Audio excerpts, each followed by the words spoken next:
है दोस्तों राजस्थान में जो पशु घनत्व है। राजस्थान में 2007 की पशु गणना के अनुसार पशु घनत्व कितना था? तो दोस्तों 2012 में 169 था और 2007 में कितना है? तो दोस्तों 2007 में 166 है, यानी सिर्फ 3 का अंतर है। 3 पशु का अंतर है सिर्फ 2012-2007 की पशु गणना जो हुई थी। दोस्तों पशु गणना हर 5 साल में होती है। दोस्तों सर्वाधिक दूध उत्पादन जिला राजस्थान में कौन सा है? सर्वाधिक दूध उत्पादन जिला दोस्तों जयपुर है, श्री गंगानगर है, अलवर है या फिर जोधपुर है। कौन सा है दोस्तों? तो दोस्तों सर्वाधिक दूध उत्पादन जयपुर है।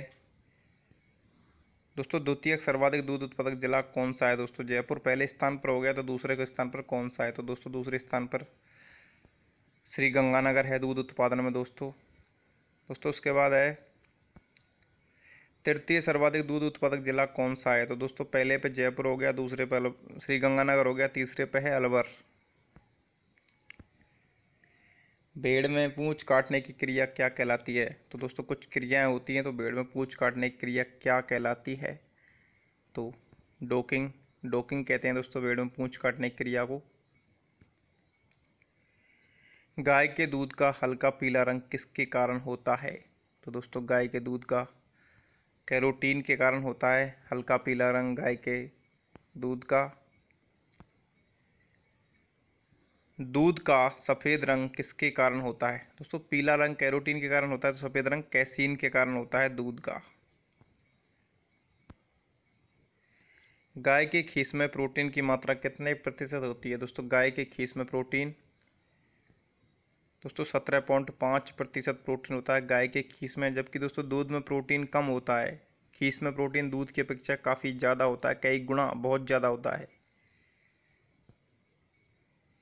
भैंस के खीस में प्रोटीन की मात्रा कितनी होती है? तो दोस्तों भैंस के खीस में थोड़ी ज़्यादा होती है प्रोटीन, 21.4% प्रोटीन भैंस के खीस में होती है, गाय के में 17.5 होती है। राजस्थान में सर्वाधिक मांस उत्पादक जिला कौन सा है? तो दोस्तों राजस्थान में जो सर्वाधिक मांस उत्पादक जिला है वो है जोधपुर है दोस्तों, जोधपुर। राजस्थान में सर्वाधिक भैंसें किस जिले में पाई जाती हैं? कौन सा जिला है जिसमें सर्वाधिक भैंसें पाई जाती हैं? तो दोस्तों सर्वाधिक भैंसें अलवर में पाई जाती हैं। सर्वाधिक दूध उत्पादन जयपुर में, अलवर का तीसरा स्थान है दूध उत्पादन राजस्थान में। भैंस के दूध में पानी का प्रतिशत कितना होता है? तो दोस्तों भैंस के दूध में 82.76% पानी होता है दोस्तों। इतना ही दोस्तों पानी लगभग भेड़ के दूध में होता है। भेड़ और भैंस के दूध में वसा की मात्रा भी थोड़ी बहुत अंतर होता है, पानी का भी इतना ही होता है, 82.81 के समथिंग होता है पानी। दोस्तों भेड़ के दूध में पानी का प्रतिशत कितना होता है? तो दोस्तों कम होता है पानी दोस्तों भेड़ के दूध में, यानी थोड़ा गाढ़ा होता है भेड़ का दूध, तो 79.50 होता है भेड़ के दूध में। थोड़ा ही अंतर है, 3 का अंतर है, 3% का। भैंस के दूध में लैक्टोज की मात्रा कितने प्रतिशत होती है? तो दोस्तों लैक्टोज 5.48% होती है दोस्तों भैंस के दूध में लैक्टोज की मात्रा। गाय के दूध में लैक्टोज की मात्रा कितनी होती है दोस्तों? भैंस के दूध में 5.48, तो गाय के दूध में दोस्तों 4.96, यानी कि दोस्तों लैक्टोज का इतना ज़्यादा खास अंतर नहीं होता। 5.48 और 4.96, 4.96 तो 5 के बराबर ही हो गया ना, तो ऐसा खास अंतर नहीं है। लैक्टोज की मात्रा थोड़ी बहुत सेम ही होती है। वसा की मात्रा में अंतर पड़ता है दूध की में बहुत ज़्यादा गाय भैंस में। भेड़ के दूध में लैक्टोज की मात्रा कितनी होती है? तो दोस्तों भेड़ के दूध में 4.30, तो भैंस के में होती है लैक्टोज की मात्रा 5 से थोड़ा ज़्यादा, फिर गाय के में 4.96, तो भेड़ के में अब 4.30 है। भेड़ के दूध में प्रोटीन कितना प्रतिशत होता है? तो दोस्तों प्रोटीन 4% होता है। तो दोस्तों औसतन सभी के दूध में 3 से 4% प्रोटीन ही पाया जाता है, गाय भैंस भेड़ बकरी सभी के में, क्योंकि ये थोड़े लैक्टोज हुआ प्रोटीन हुआ, इनमें जो दूध में तो थोड़ा मतलब क्या सेम ही है, इनका ज़्यादा अंतर नहीं है, थोड़ा बहुत अंतर मिलेगा पॉइंटों का। और ऐसे दोस्तों प्रोटीन का अंतर दोस्तों खीस में और दूध में ज़्यादा मिलता है बस। वाइट लेग और नस्ल की मुर्गी का उत्पत्ति स्थल कौन सा देश है? दोस्तों इटली है वाइट लेग और जो मुर्गी है उसका नस्ल उत्पत्ति स्थल। राजस्थान का कुल पशुधन की दृष्टि से भारत में कौन सा स्थान है दोस्तों? कुल पशुधन की दृष्टि से, यानी कि सब पशुओं को मिला के कितना, कौन से सबसे राज्य में किस में ज़्यादा है, किस में कम है? तो दोस्तों दूसरा स्थान है कुल पशुधन में राजस्थान का दोस्तों। पहला उत्तर प्रदेश का है। राजस्थान का ऊँटों की संख्या की दृष्टि से भारत में कौन सा स्थान है दोस्तों? सिंपल है, पहला ही है। राजस्थान का भेड़ों की संख्या की दृष्टि से भारत में कौन सा स्थान है दोस्तों? भैंस उस कुल पशुधन में तो दूसरा हो गया, भेड़ों की संख्या की दृष्टि से कौन सा स्थान है? तो दोस्तों तीसरा स्थान है भेड़ों में। पहला स्थान दोस्तों शायद आंध्र प्रदेश का है। भेड़ की किस नस्ल की आंख के चारों ओर हल्की सफ़ेद भूरी पट्टी होती है, जो इस नस्ल की भेड़ की विशेष पहचान है? अब दोस्तों भेड़ की नस्लों की बात की गई है, एक विशेष पहचान बताई गई है, किस नस्ल की ये पूछा गया है दोस्तों? आंख के चारों ओर हल्की सफ़ेद भूरी पट्टी। तो दोस्तों ये भेड़ की जो मगरा नस्ल है उसकी दोस्तों ये विशेष पहचान है। इसको आप थोड़ा डीपली लें इस चीज़ को।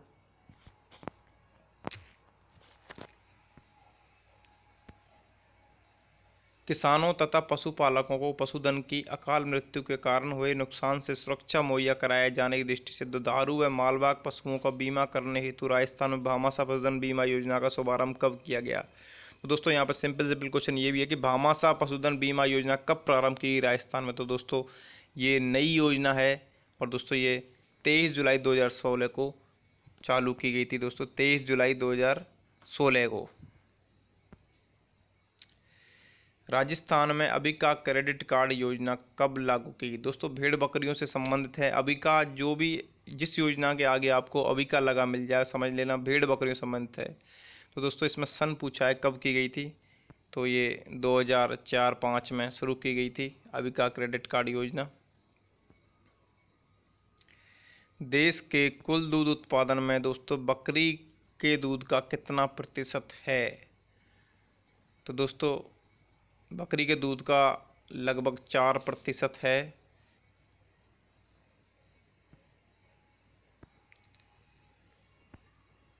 भारत में सबसे ज़्यादा गाय किस राज्य में है? दोस्तों राजस्थान, मध्य प्रदेश, उत्तर प्रदेश या पश्चिम बंगाल? तो दोस्तों भारत में सबसे ज़्यादा जो गाय हैं वो मध्य प्रदेश में ही हैं शायद। हाँ मध्य प्रदेश में है दोस्तों। नीला तोता किस प्रकार की औषधि है? दोस्तों क्या काम आता है नीला तोता? तो दोस्तों नीला तोता है वो कृमिनाशक एवं जीवाणुरोधक, यानी कृमियों को भी मारता है और दोस्तों जीवाणुओं की भी रोधक है, जीवाणुओं की वृद्धि को भी रोकता है।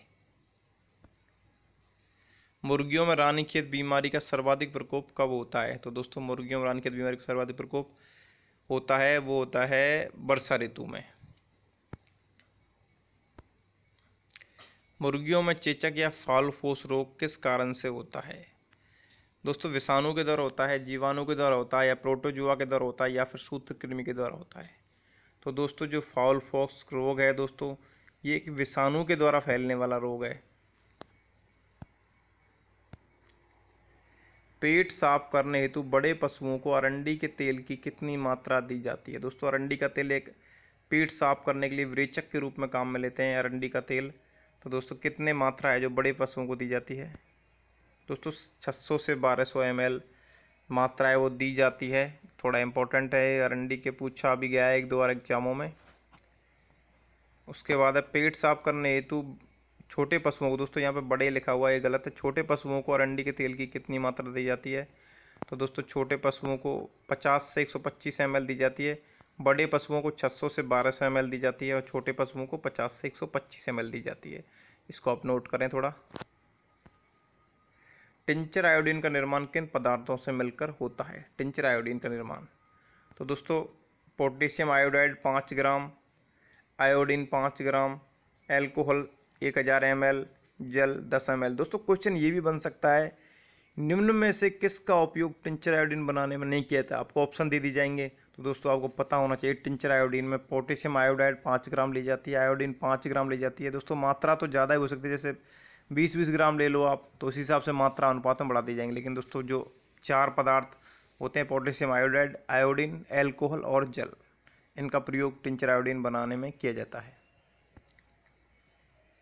टिंचर आयोडीन का उपयोग किस रूप में करते हैं दोस्तों? टिंचर आयोडीन का उपयोग है दोस्तों स्तंभक के रूप में करते हैं, जीवाणु निरोधक के रूप में करते हैं और जीवाणु नाशक के रूप में।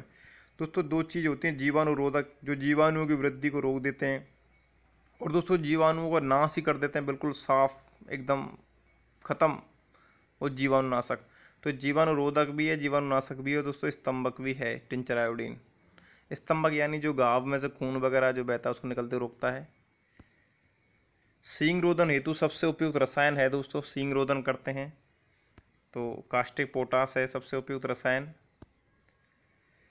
कृत्रिम गर्भाधान के लिए वीर्य का परीक्षण कितने डिग्री सेल्सियस तापमान पर किया जाता है? परिरक्षण यानी दोस्तों उसको कितने डिग्री सेल्सियस, आपने दोस्तों देखा होगा गाँवों में जो कृत्रिम गर्भाधान करने वाले कुछ जो डॉक्टर वगैरह होते हैं दोस्तों, वो एक बगल में एक टंकी सी वगैरह रखते हैं वीर्य के लिए दोस्तों, उसमें तरल नाइट्रोजन होता है दोस्तों, उसको नाइट्रोजन से उसको कितने डिग्री सेल्सियस तापमान पर उसको दोस्तों स्टोरेज किया जाता है। दोस्तों ये क्वेश्चन डबल ए एग्जाम 2000 यानी कि दोस्तों अभी अप्रैल के महीने में 29 अप्रैल को एग्जाम होता है डबल ए का, मतलब राजस्थान सहायक कृषि अधिकारी का एग्जाम हुआ था, उसमें दोस्तों एक क्वेश्चन पूछा गया था कृत्रिम गर्भाधान के लिए तापमान वाला। तो उसमें इसमें दोस्तों -196 डिग्री सेल्सियस तापमान पर जो है इसको संरक्षित किया जाता है, वीर्य को परिरक्षण किया जाता है इसका। तो दोस्तों इस प्रकार की और अधिक वीडियो देखने के लिए